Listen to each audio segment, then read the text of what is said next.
नमस्कार दोस्तों, एक बार फिर से आप सभी का हार्दिक स्वागत है आपके अपने YouTube चैनल यूजफुल जानकारी में।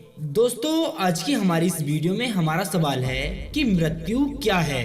तो चलिए शुरू करते हैं। तो शुरुआत करते हैं इसके विपरीत प्रश्न से कि व्यक्ति का जीवन क्या है।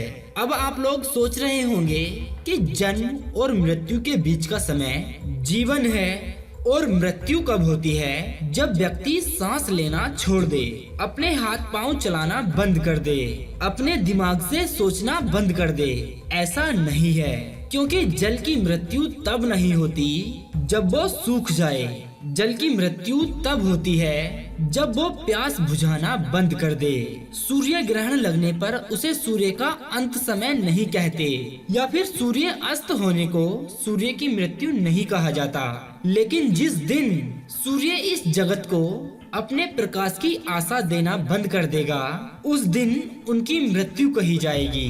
दोस्तों, ठीक इसी प्रकार मनुष्य का अंत तब होता है जब उसके भीतर की करुणा समाप्त हो जाती है।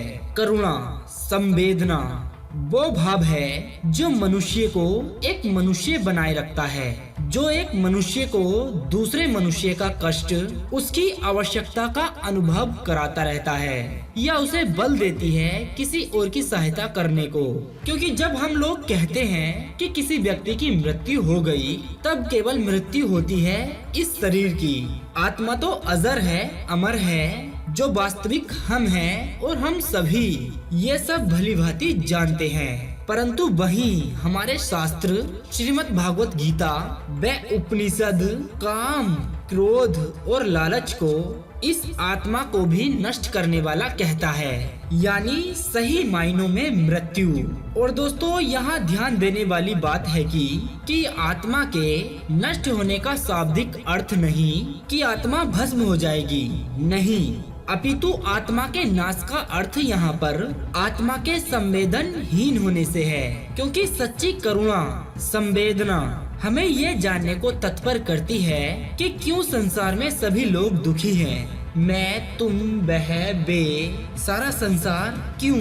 इस समस्या का क्या कारण है? और सबसे बड़ी बात तो यह है कि क्या इसका कोई उपाय है, और अगर है तो क्या है? तो अभी यही शास्त्र हमें इन सारे प्रश्नों का सटीक उत्तर देते हैं कि हम कौन हैं, हमारा सच्चा रूप क्या है, हमारा वास्तविक कर्म और धर्म क्या है, और किस प्रकार सभी कलमशों यानी सभी दुख दर्दों से दूर होकर भी बहुत आसानी से हम आत्मा के इन 3 शत्रुओं को आसानी से दूर भगा सकते हैं। कैसे हम वास्तव में अजर और अमर बन सकते हैं। और दोस्तों, वह सरल रास्ता है हरि नाम का जप, जो इस कलयुग में है हरे कृष्णा कृष्णा कृष्णा हरे हरे, हरे राम राम राम हरे हरे। जिसे दस्यु रत्नागिरी डाकू, जो जीवों की हत्या करके अपना गुजारा करता था, और वह बना इस सृष्टि का आदि कवि, जिनका नाम था श्री महर्षि वाल्मीकि। हरि नाम जप के प्रभाव से पूर्व में जीवों की हत्या करने वाले इस व्यक्ति का ऐसा हृदय परिवर्तन हुआ कि एक पक्षी जोड़े में से एक की हत्या होने पर अनायास ही करुणाकर उनके मुख से एक श्लोक निकला, जिसके पश्चात हिंदुओं के सबसे पवित्र ग्रंथ रामायण जैसे ग्रंथ की इन्होंने ही रचना की थी। और इन्हीं के आश्रम में भगवान श्री राम की संगनी माता सीता ने आश्रय लिया था, और वहीं पर लवकुश को जन्म दिया था। इसलिए दोस्तों, जगाइए अपने भीतर की सच्ची करुणा को, सबसे पहले अपने प्रति, उसके पश्चात संसार के प्रति, और तब सही मायनों में जानिए क्या है जीवन और क्या है मृत्यु। दोस्तों, वीडियो के अंत में हम आप सभी से इतना ही कहना चाहेंगे कि हमेशा बेसहारा लोगों की मदद कीजिए और बुजुर्गों की सेवा कीजिए, और अपने माता पिता का कभी दिल मत दुखाइए, और परमेश्वर के द्वारा बनाई गई हर चीज व वस्तु की इज्जत करें तथा उसका सम्मान करें। हम उम्मीद करते हैं कि आज का हमारा यह वीडियो आपको पहले की तरह और भी ज्यादा पसंद आया होगा।